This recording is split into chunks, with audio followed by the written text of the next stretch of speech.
En esta ocasión, pues lo cierto es que tenemos bastantes hermanos que no podrán estar con nosotros, ¿vale? Algunos por trabajo, que están ocupados y no pueden venir. También hay otros por enfermedad que no pueden venir. Esta mañana me escribía Ruth que estaban malos todos, estaban con el virus de estómago, que no podrían estar. Y hay otros hermanos que están de viaje. Así que entre unas cosas y otras, pues nos hemos visto así el grupito más reducido. En todo caso, bueno, por lo menos tenemos una incorporación, está Daniel con nosotros. Así que de los que se han ido, por lo menos uno, y nos alegramos mucho de que pueda estar aquí.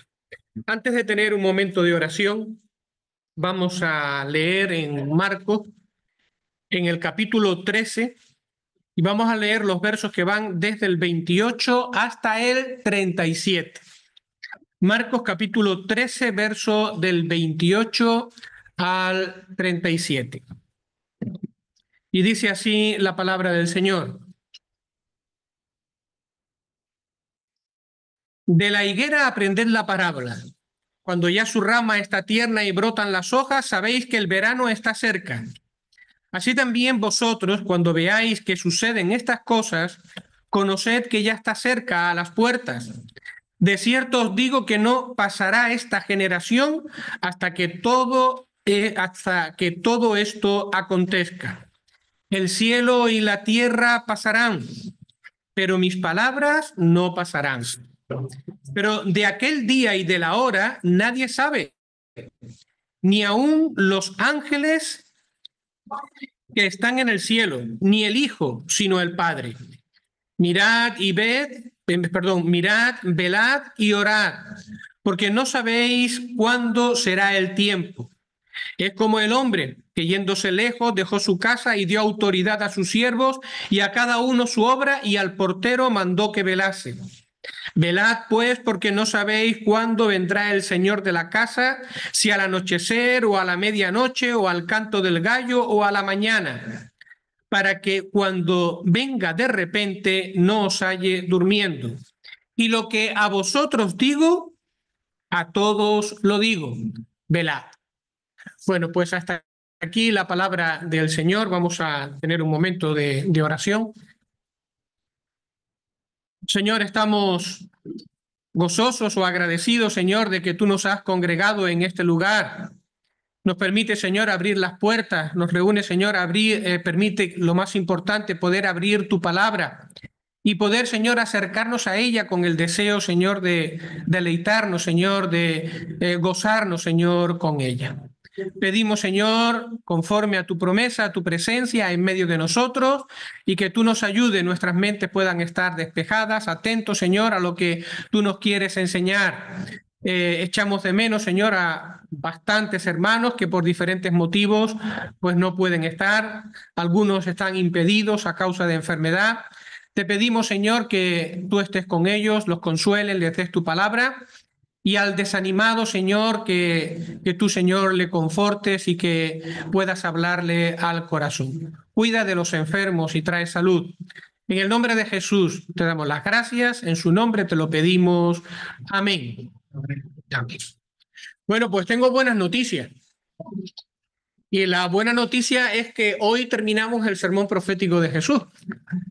Echando un cálculo aproximado, yo no sé si fue a principio de este año o final del año pasado, cuando empezamos con el sermón profético. Es verdad que no ha sido continuo, sino son 2 o 3 veces al mes, pero claro, después hay periodos que por vacaciones o demás, pues no hemos podido desarrollar el tema. Pero entre una cosa y otra, pues, lo dicho, casi un año. Pero bueno, en la voluntad del Señor, hoy vamos a concluir con esta exposición interesante y que espero que haya servido para aclarar dudas y que haya servido de bendición para todos los hermanos. A ver, dale tú un momento, Lucía, para ver si funciona. Vale. Bueno, pues en primer lugar vamos a repasar las partes en las que hemos dividido el sermón profético. no vamos a decir más nada, solamente hacemos un breve repaso porque tenemos las grabaciones y tenemos medios para poderlo repasar. Las advertencias generales es el tiempo de ausencia del Señor, la abominación desoladora y la gran tribulación. Jesús regresa con gran poder y gloria. Y por último, las parábolas acerca del fin. O mejor dicho, atendiendo a la narración que hace, en este caso, Marcos, sería aplicaciones y exhortaciones finales. ¿Por qué tenemos puesto esta última parte en negrita? Bueno, pues porque es ahí, a partir del versículo 28, donde estamos meditando ahora, que es la lectura que hicimos al principio. Así que estas aplicaciones o exhortaciones finales las hemos dividido a su vez en estos tres apartados. Hemos visto el símil de la higuera. El Señor Jesucristo dijo de la higuera, aprended la enseñanza. Hemos visto la certeza de la profecía, es decir, si el Señor lo ha dicho, ciertamente se va a cumplir. Y ahora viene una exhortación o la exhortación y es la necesidad de velar. Y eso está en los versos 32 al 37. Y está en negrito o en negrita porque es la parte que estamos estudiando. Los versos que van desde el 32 hasta el 37. Vamos a hacer una lectura rápida. Pero de aquel día y de a la hora nadie sabe, ni aun los ángeles que están en el cielo, ni el Hijo, sino el Padre. Mirad, velad y orad, porque no sabéis cuándo será el tiempo. Es como el hombre que yéndose lejos dejó su casa y dio autoridad a sus siervos y a cada uno su obra, y al portero mandó que velase. Velad, pues, porque no sabéis cuándo vendrá el Señor de la casa, si al anochecer o a la medianoche, o al canto del gallo o a la mañana, para que cuando venga de repente no os halle durmiendo. Y lo que a vosotros digo, a todos lo digo.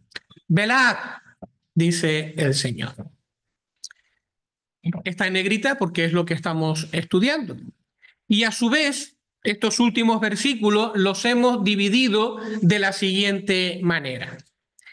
En primer lugar, el Señor hace una declaración, el versículo 32. De aquel día y de aquella hora nadie sabe. El día de la venida del Señor o el momento en que empezarán a sucederse todos estos eventos que llevarán al fin, o el momento previo del arrebatamiento de la iglesia que después dará comienzo a los sucesos del fin. Del día y la hora, dice el Señor, nadie sabe. Por lo tanto, ¿cuál es la consecuencia? La consecuencia está expresada en el versículo 33. Y el versículo 33 dice, mirad, velad y orad, porque no sabéis cuándo será el tiempo. Por lo tanto, hay un llamado que, entre tanto esperamos el regreso del Señor, el creyente y en nuestro caso la iglesia debe de estar velando y esperando la venida del Señor. Pero eso no es suficiente. Y ahora seguimos con el estudio, avanzamos con el estudio. Eso no es suficiente. El Señor, de alguna manera, quiere fijar en la mente de todos los que están allí la importancia que tiene el velar, lo cual incluye mirar, es decir, tener cuidado de uno mismo, aplicar las escrituras con sabiduría a los acontecimientos y el orar, ¿vale? Entonces dice, velar. Y él quiere que eso quede de alguna manera fresco, vivo en la mente de los que están escuchando. Y para ilustrarlo, porque no tenían PowerPoint como nosotros, bueno, pues el Señor cuenta una serie de parábolas. Parábolas que tienen la intención, eso, de insistir en que hay que velar, hermanos, que no podemos dejarnos dormir. Y entonces el Señor cuenta una serie de parábolas. Tendríamos que ir a Mateo. Y allí vamos a encontrar que el Señor contó la parábola del padre de familia en Mateo capítulo 13, Mateo capítulo 24, verso 43 en adelante. Primero cuenta la parábola del padre de familia. Si sabe cuándo va a venir el ladrón, estará preparado y estará despierto para que no le sorprenda. A continuación contó la parábola del siervo fiel y del siervo infiel. Es decir, están esperando que venga el Señor, pero unos están preparados y trabajando y hay otros que se dedican a hacer lo que les da la gana y a maltratar a sus consiervos.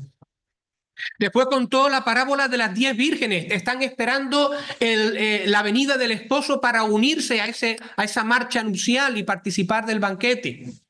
Y hay 5 que no son capaces de velar y se quedan dormidas. Y después contó la parábola de los talentos en el versículo 14. Ahora ya pasamos también al capítulo 25 y versículo 14. Y allí en la parábola de los talentos pues expresa la idea de que el Señor ha dejado una serie de encargos y cada uno tiene que estar velando y trabajando. Porque cuando el maestro venga o el Señor venga va a pedir cuenta. O sea, toda una serie de parábolas para avisarnos de que hay que velar. Bueno, pues Marcos, de todas las parábolas que dijo el Señor Jesucristo en aquella ocasión para concluir el sermón profético, escoge una sola. Y además, la que no contó Pedro, o la que no contó, Mateo, y además la más pequeñita de todas. Una parábola realmente pequeñita. Y esta parábola la hemos llamado la parábola del portero. Versículo 34 hasta el versículo 36.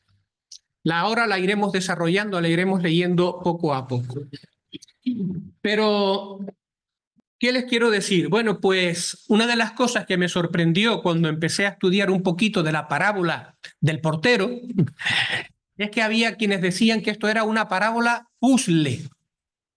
Una parábola puzzle. Bueno, vamos a ver, ¿y eso de qué va? Bueno, pues es muy sencillo. Que hay quienes piensan que Jesús realmente no contó esta parábola, sino que esta parábola alguien con el paso del tiempo la creó cogiendo un cachito de aquí, un cachito de aquí, otro poquito de allá, y entonces entre la parábola de las 10 vírgenes, entre el padre de familia que se queda despierto, entre la otra y la otra, alguien cogió todos los pedacitos y entonces construyó esta pequeña parábola pues para colocarla en este lugar. Claro. En primer lugar, uno tiene que decir, si yo construyo una parábola con un montón de retazos de aquí, de allá, normalmente me quedaría algo más grande, algo más sólido. Y sin embargo, una parábola tan pequeñita, no parece que esa teoría tenga mucho sentido. Y por otro lado, hay que decir que todo este tipo de teorías que vamos a encontrar con frecuencia y que a pesar de que tienen una apariencia de erudición y una apariencia de algo sólido o algo, al final son teorías que difícilmente se pueden demostrar. Y en última instancia, algo así tan erudito y que parece tan novedoso, pues al final lo que tiene el propósito es determinar menoscabando la autoridad de la Biblia. Porque al final lo que te están diciendo es que tú estás leyendo algo que Jesús no dijo. Es interesante, pero Jesús al final no lo dijo. Están menoscabando la autoridad de la Escritura. Así que nosotros concluimos que si está aquí y está de esta manera es porque realmente esta parábola o esta enseñanza salió de la boca de Jesús y tiene precisamente ese propósito, impactar en nuestras mentes para hablarnos acerca de la necesidad que tenemos de velar durante el tiempo de su ausencia. Bueno, pues versículo 34, vamos a entrar en el estudio de la parábola. Y dice, mirad, velad y orad porque no sabéis cuándo será el tiempo. Y ahora el flash para fijarlo en la mente. Es como el hombre que yéndose lejos dejó su casa y dio autoridad a sus siervos y a cada uno su obra. Y al portero mandó que velase. El Señor Jesucristo, y esto creo que es evidente, en primer lugar se está comparando con un viajero. Él se está comparando con un hombre que sale de viaje. Y además no es un viaje de aquí a Telde en burro caminando al sur, no, es un viaje lejos. Es un viaje a un lugar lejano. Este viaje al que hace referencia el Señor Jesucristo aquí de este hombre, en realidad es una alusión velada a lo que es o lo que va a ser su muerte, su resurrección y como consecuencia su ascensión al cielo, el regreso otra vez a la casa del Padre. Desde donde en el momento más imprevisto, el Señor Jesucristo va a volver a esta tierra. Otro detalle importante en esta parábola, es claro, es evidente. Los siervos de los que se habla aquí son los discípulos de Jesús. Está aplicado directamente a ellos. Y después decíamos, podemos decir, es el dueño de la casa. ¿Y la casa de quién nos habla? Bueno, pues a lo mejor la casa podríamos pensar que la casa es el mundo, porque al fin y al cabo este mundo es una creación de Dios y los creyentes o los discípulos han sido enviados al mundo para predicar el evangelio. Por lo tanto, podría ser el mundo el lugar de trabajo. Podría ser una referencia a Israel ya ahora en los últimos tiempos, antes del fin. Podría ser una referencia a la iglesia en su tiempo presente y el trabajo que los creyentes hacen o los siervos somos nosotros dentro de la iglesia. O podría no tener un significado especial, que es lo que yo creo, ¿vale? Sencillamente en la parábola hay siempre muchos elementos o hay elementos que no tienen por qué tener un significado, sino que simplemente están allí para dar cohesión a la historia, para darle sentido a la historia. Y posiblemente la casa, en este caso, pues no tenga más que esa función, ¿verdad?, de explicar por qué este hombre que viaja tiene autoridad y por qué ordena las cosas que ordena, porque es el Señor de la casa. ¿Y qué otra cosa llama la atención en esta parábola?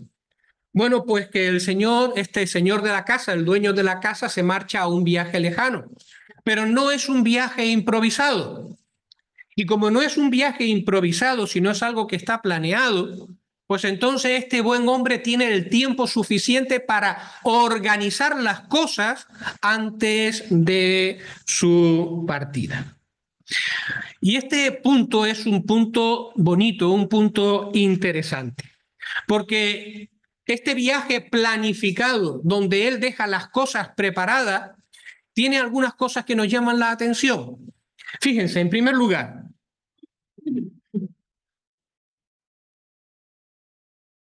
nos enseña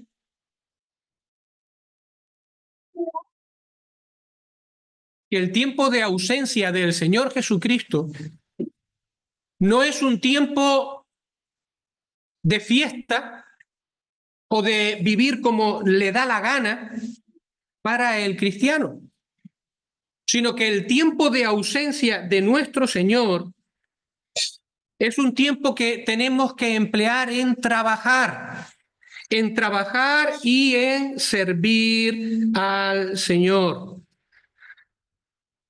Algunos cristianos utilizan este tiempo de ausencia pues para vivir su vida, para intentar lograr sus sueños, para alcanzar la fama en este mundo, para tener el triunfo laboral, el triunfo social, etcétera, etcétera, etcétera.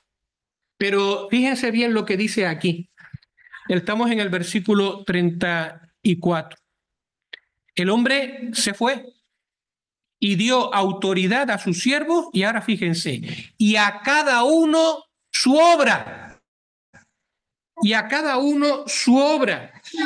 Es decir, todos tienen una tarea que realizar mientras esperan al Señor de la casa. El creyente tiene que estar ocupado en el servicio del Señor mientras el Señor viene. Evidentemente esto no significa que no podamos disfrutar de nuestra familia o que no podamos disfrutar de la creación que Dios ha dado y otras cosas hermosas, pero debemos de estar trabajando. El creyente no debe de estar ocioso.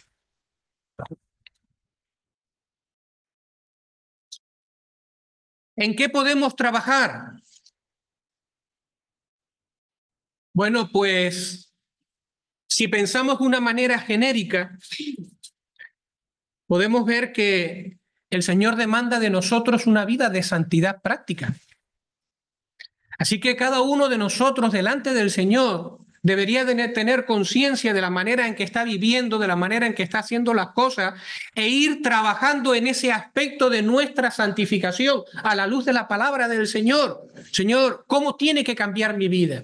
¿Qué cosas hay en mi vida que no te agradan, que debería de traer delante de ti para que tú me ayudes a cambiarla? El cristiano en el tiempo de su ausencia tiene que estar trabajando, tiene que estar activo. ¿De qué manera? Pues cuidando nuestra relación con el Señor. Debemos de estar creciendo en la comunión, en la intimidad con nuestro Padre celestial. ¿Qué más podemos estar haciendo? Bueno, pues podemos estar cuidándonos unos a otros en amor. Hay hermanos que están enfermos, hay hermanos que están desanimados, la iglesia necesita, o los hermanos necesitan pues hay esa disposición en nosotros de orar unos por otros, de visitar, de animar, de corregir, de preocuparnos en amor unos por otros. Pues eso es trabajo, es obra que hay que hacer mientras el Señor está ausente. ¿Qué podemos hacer? Llevar el Evangelio. Hablar del Señor a las personas que están a nuestro alrededor de una manera activa, de una manera pasiva, pero hablar del Señor, que todos vean la necesidad que tienen del Señor Jesucristo y que el Señor Jesucristo va a venir. Tenemos que estar trabajando. ¿Cómo podemos estar trabajando? Pues ocupados en buenas obras que honren al Señor. Así que ninguno puede decir, ¿y yo qué? No, el Señor nos dejó obra, nos dejó trabajo para hacer durante el tiempo de su ausencia. También podríamos recordar de una manera más específica que el Señor no solamente nos ha dejado obra o nos ha dejado tarea pendiente, sino que el Señor ha dado un don, como mínimo un don a cada uno para que nosotros lo cultivemos y lo ejercitemos en medio del pueblo de Dios y para la gloria de Dios.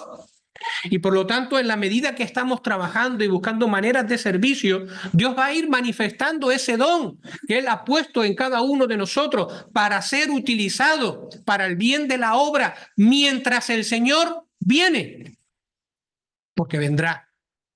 Entonces, en ese tiempo de ausencia, el creyente, el siervo de Cristo, tiene que estar trabajando, tiene que estar obrando. Bueno, Primera de Corintios 12:11.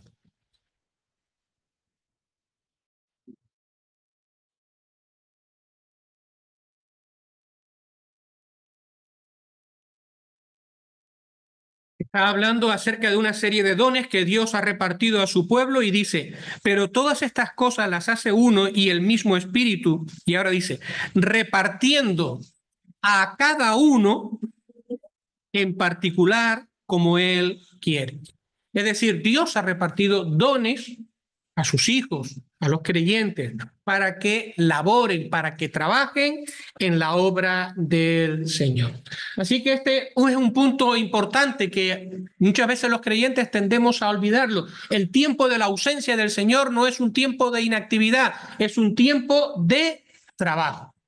Y debemos estar trabajando en la obra del Señor. Otro punto que llama la atención es que dice que dio autoridad a sus siervos. Mira lo que dice el versículo 34. Yéndose lejos, dejó su casa y dice, y dio autoridad a sus siervos. ¿Qué significa esto de que dio autoridad a sus siervos?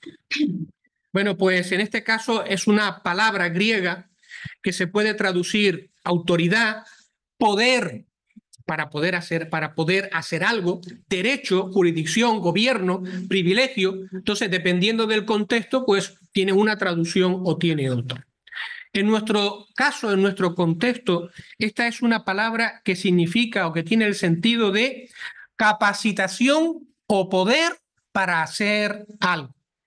Es decir, suficiencia para poder realizar la obra encomendada. Entonces, cuando el texto dice aquí que Dios o que el Señor de la casa le dio autoridad, su autoridad, delegó autoridad en sus siervos, en este caso, pues no está tratando de justificar una cierta jerarquía dentro de la iglesia, donde hay el que manda, los que hay los que tienen que obedecer, donde yo digo y tú tienes que hacer porque tengo autoridad, etcétera, etcétera, etcétera. No, el texto no va de esto, o la enseñanza de Jesús no va de eso. La enseñanza de Jesús aquí es acerca de la capacitación para hacer la obra. Y lo que nos está diciendo es que si el Señor nos ha puesto una obra para hacer, también nos ha capacitado con todo lo necesario para que podamos hacer la tarea que Él nos ha encomendado. Esa es la enseñanza de la autoridad aquí. Junto con la tarea, junto con la labor, te ha dado el don, te ha dado la capacidad, te ha dado los medios para que, en dependencia del Señor, tú puedas estar trabajando en la tarea que Dios te ha encomendado. Y eso es algo realmente hermoso y que de alguna manera debería de animarnos y debería de ayudarnos a poder continuar adelante, por pequeña que sea la tarea que Dios nos ha encomendado. Él nos la ha dado y nos ha capacitado para poder hacerla. En este caso, pues, se puede ir al caso de Moisés, de cuando Dios lo llamó. Y no solamente lo llamó, sino que además le dio la tarea y lo capacitó para hacer la tarea. El caso de Jeremías es un caso parecido. Dios lo llamó, yo soy joven, yo no puedo. Yo te he llamado y el Señor no solamente lo llamó, no solamente le dio la tarea, sino que lo capacitó para poder realizar la tarea. Y el apóstol Pablo habla en los mismos términos. Y el apóstol Pablo en diferentes ocasiones, él dice que no soy yo, es el Señor que obra a través de mí. Es Él el que me ha capacitado para poder hacer la obra que estoy haciendo. Así que, hermanos, el Señor nos llama a trabajar, pero no nos deja solos, sino que Él también nos capacita para que podamos realizar la tarea que Él nos ha encomendado. Otra cosa más que podemos aprender acerca de esta pequeña parábola que acabamos de leer. Estamos en Marcos capítulo 13 y viendo la parábola del verso 34.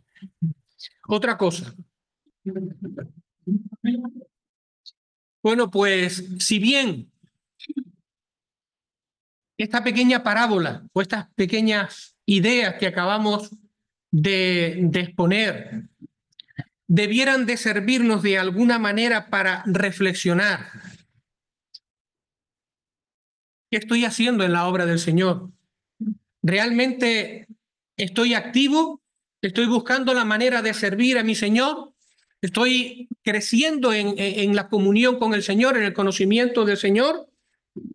Deberíamos de poder reflexionar en estas cosas y podríamos tomar consecuencias o decisiones, ¿verdad?, al reflexionar en estas cosas. ¿Vale? Hay una cosa seria que a veces pasamos por alto, y es lo que dice 2 de Corintios capítulo 5 y versículo 10. ¿Se acuerdan?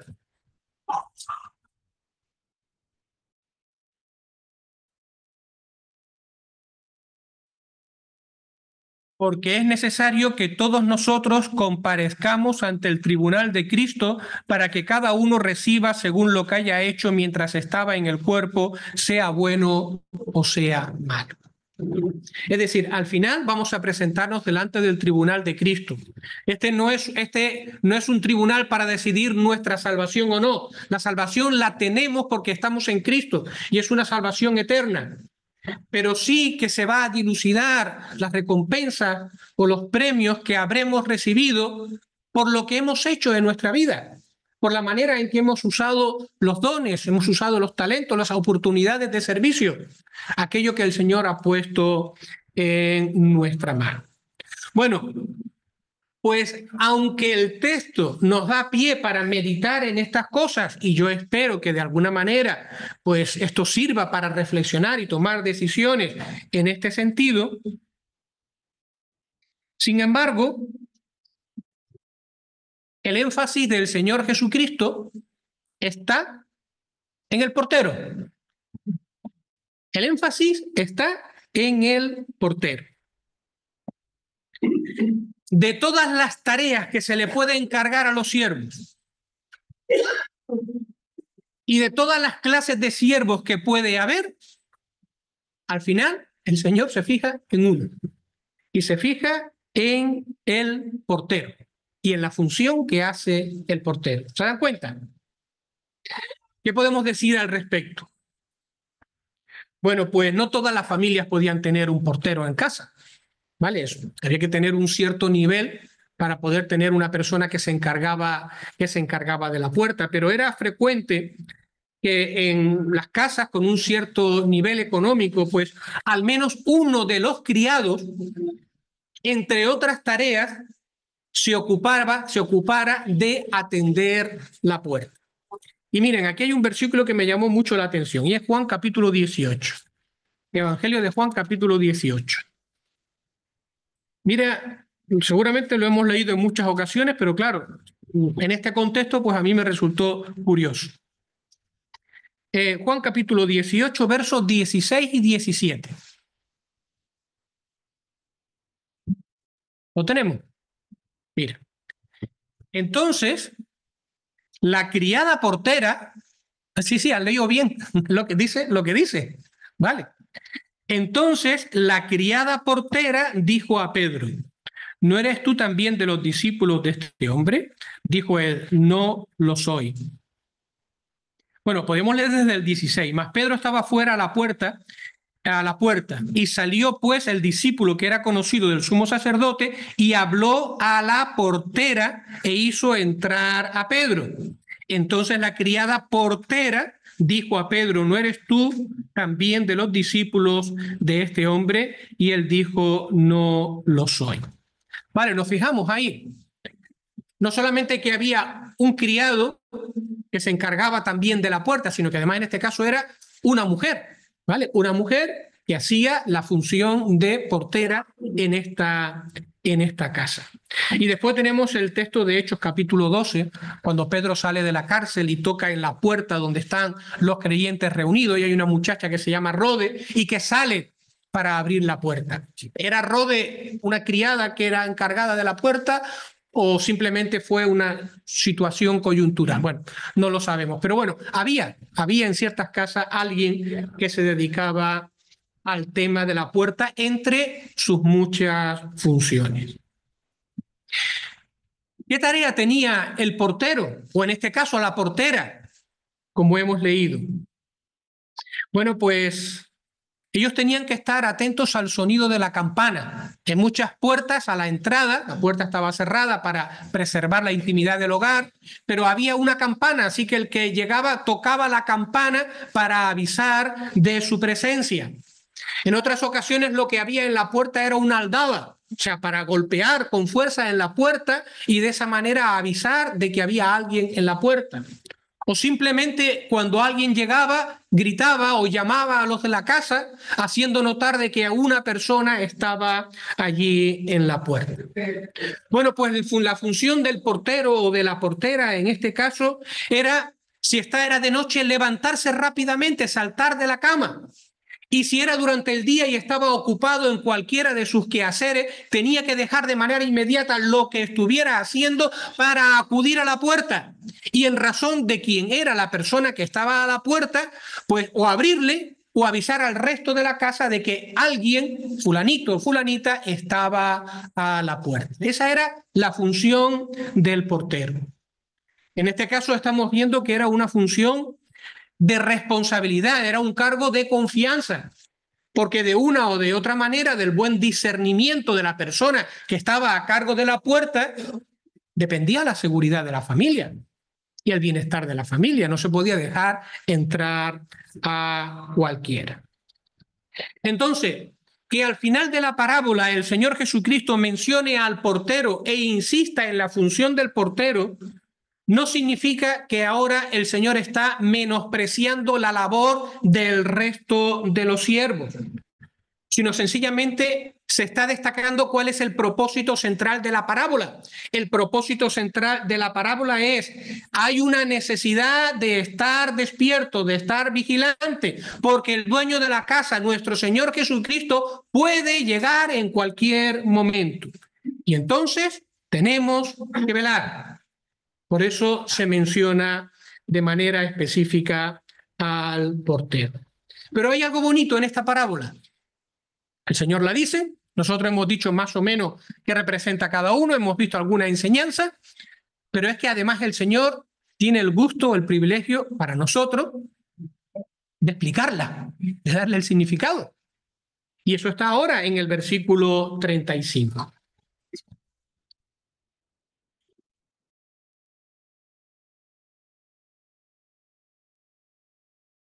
Yo he puesto ahí, es que me he despistado porque veo que puse 34 en la pantalla, pero es el verso 35. Dice: velad pues, es la aplicación, porque no sabéis cuándo vendrá el Señor de la casa, si al anochecer, o a la medianoche, o al canto del gallo, o a la mañana, para que cuando venga de repente no os halle durmiendo. Para que cuando venga de repente no os halle durmiendo. Ahora, yo no sé si ustedes se han dado cuenta de un detalle. Lo hemos puesto ahí. ¿Se han dado cuenta del detalle? Ahora de repente, para el Señor Jesucristo, cuando tiene que aplicar la parábola a nuestras vidas, todos los discípulos son porteros. Ahora todos son porteros para el Señor. No es uno, ni es dos, son todos los discípulos. Supongo que no es del todo incorrecto, pero a veces pensamos que, bueno, pues los ancianos dentro de la congregación, los pastores dentro de la congregación, los que ministran la palabra dentro de la congregación, aquellos que tienen responsabilidades dentro de la congregación, esos son los porteros dentro de la iglesia local, porque tienen la tarea de estar animando a los creyentes para que no se duerman y estén velando y de alguna manera motivando para que estemos siempre atentos para esperar al Señor. Vale, podría ser. Pero el Señor va mucho más allá de eso. No le está hablando a un grupo específico dentro, en este caso, del grupo de los discípulos o en nuestro caso dentro de la iglesia local. El Señor Jesucristo está hablando a todos y está destacando una verdad. Tú eres el portero de tu vida. El cómo tú vas a responder depende de ti, no depende del predicador. Cada uno somos porteros en nuestras vidas y responsables de vivir esperando el regreso del Señor. ¿No es hermoso? Pero también responsabilidad, una responsabilidad grande. Hermano, la campana puede sonar en cualquier momento. La aldaba puede sonar con fuerza en la puerta en cualquier momento. La voz puede sonar en cualquier momento. Y está anunciando: el Señor ya viene. Y el creyente tiene que dejar todo lo que esté haciendo atrás y levantarse y salir al encuentro de su Señor. Así que nosotros, cada uno en particular, puesto que no sabemos cuándo va a suceder, debemos de estar preparados y dispuestos para recibirle. Estamos listos, hermanos, para recibir al Señor si Él viniera en este día, si Él viniera en este instante. Como decía un hermano el jueves, o el hermano Baltasar, nos tomará el Señor con el pie cambiado, caminando como no debemos de caminar. Tú eres el portero de tu vida. Hebreos capítulo 10 y versículo 25.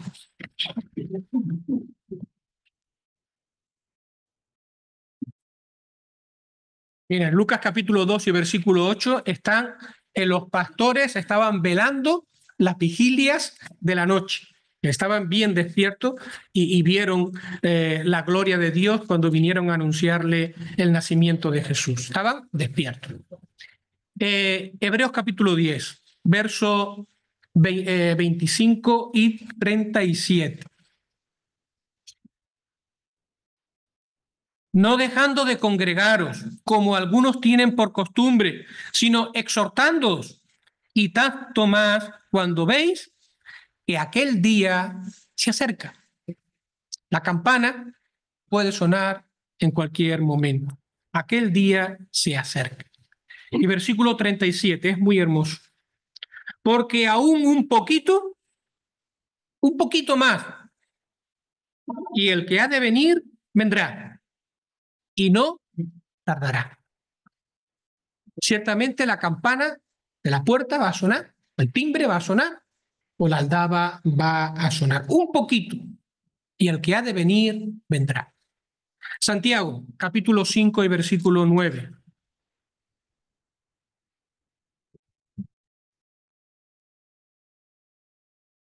Hermanos, no os quejéis unos contra otros, para que no seáis condenados. He aquí, el juez está a la puerta.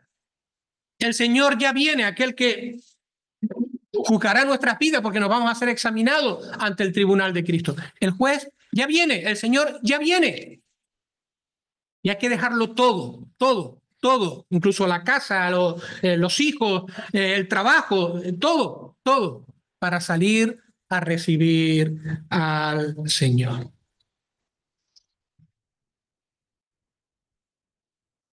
Pero un poquito más. Alguien decía que esta exhortación a estar preparados para recibir al Señor no la deberíamos de tomar solamente en cuanto a la segunda venida. Está bien, es en contexto, es de lo que se nos está hablando.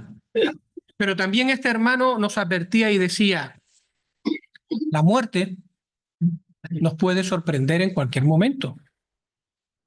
Y de la misma manera que deberíamos estar preparados para recibir al Señor cuando Él venga a buscar a su iglesia, en nuestro caso, también deberíamos de estar preparados para cuando la puerta llame y el Señor nos diga que nuestro tiempo en este mundo se acabó y que tenemos que pasar delante de su presencia.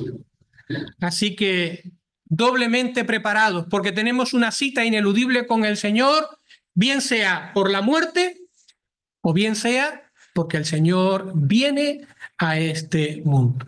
Y la advertencia, ¿verdad? Que no nos sorprenda el Señor con el pie cambiado, haciendo o andando en las cosas que no estaban dentro de su voluntad. Volvemos otra vez estamos terminando ya, a Marcos capítulo 13. En el verso 35. Porque ahora hay una cosa también interesante. Y se habla, bueno, lo leemos otra vez, dice, no sabéis cuándo vendrá el Señor de la casa, si al anochecer o a la medianoche o al canto del gallo o a la mañana. No sé si se verá bien el dibujo que tenemos en la pantalla, pero los judíos parece que dividían la noche en tres partes, en tres velas. Los romanos dividían la noche en cuatro partes.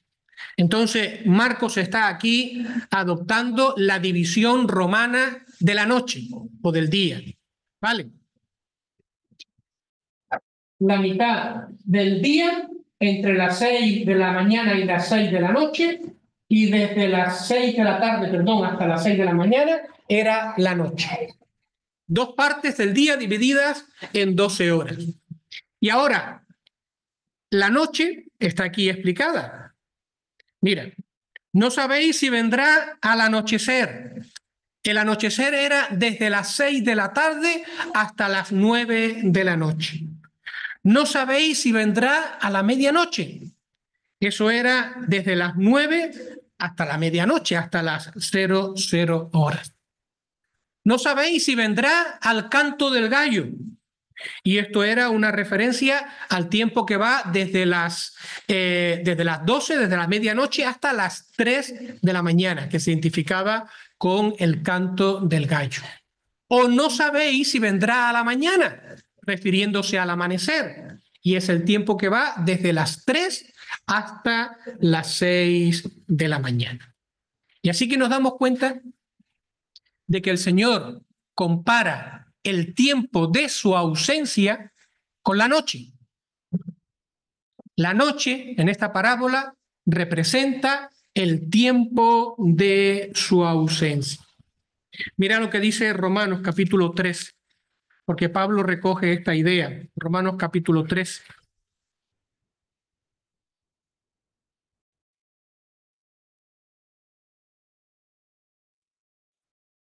Y el versículo 12.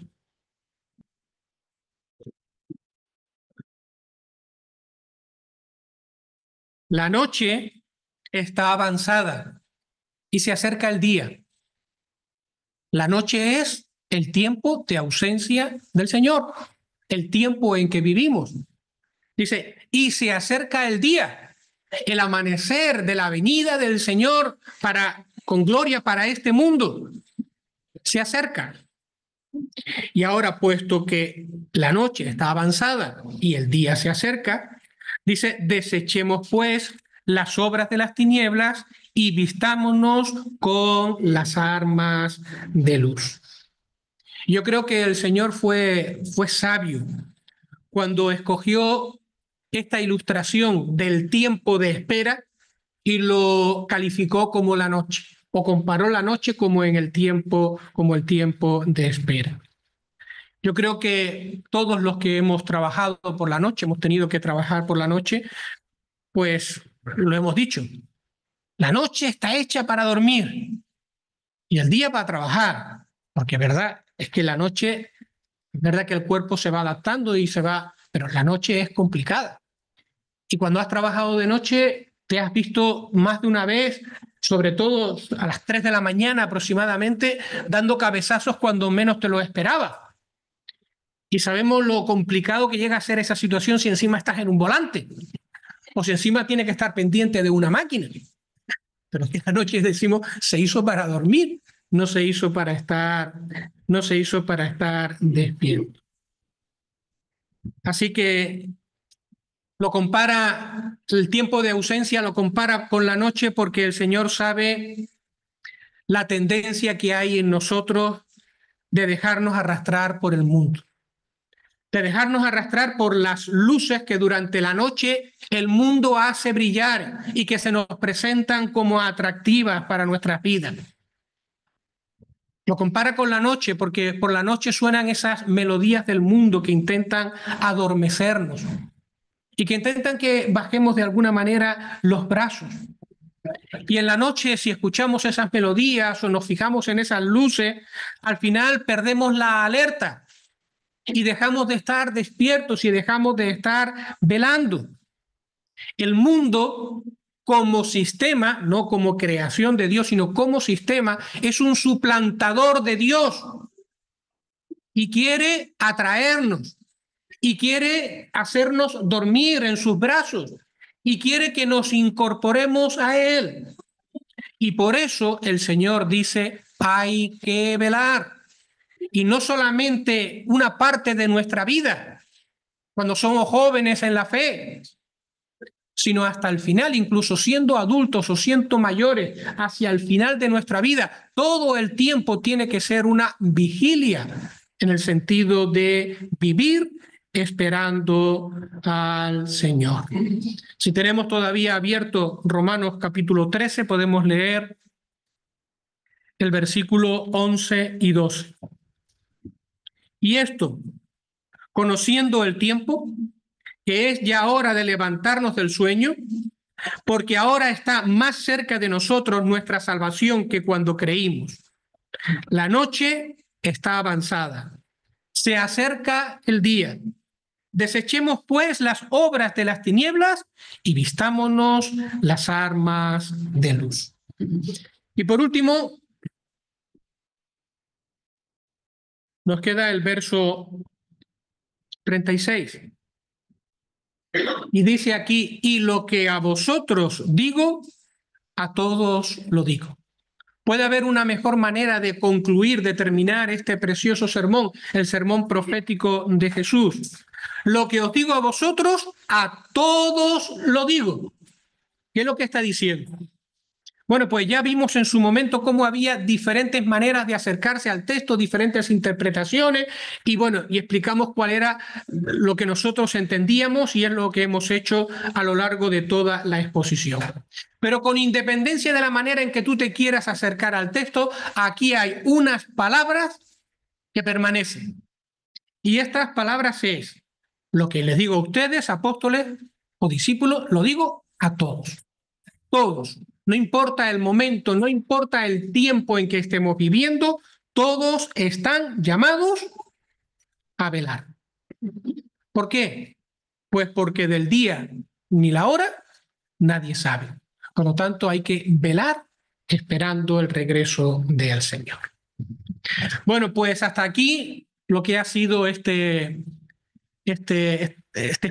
exposición, este tiempo que hemos dedicado a aprender del sermón profético. Ahora tendremos que esforzarnos por, sin olvidarnos de que el Señor viene pronto, pero sí cerrar esta puerta y comenzar o seguir adelante porque nos estamos acercando al momento de la crucifixión,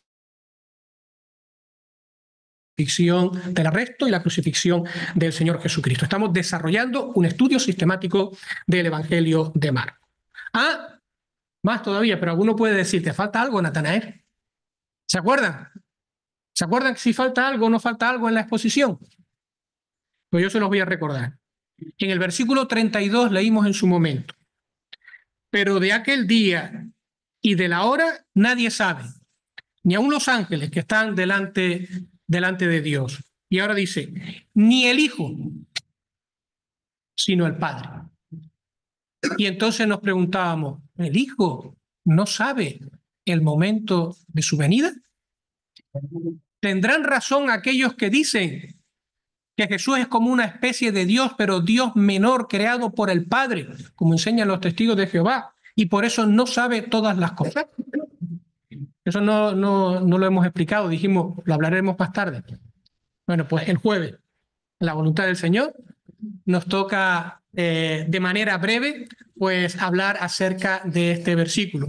Es como un anexo a lo que ha sido la exposición del Sermón del Monte. Pues que el Señor nos bendiga y nos ayude ahora para que con gozo podamos tener este tiempo de alabanza, este tiempo para glorificar al Señor. Amén.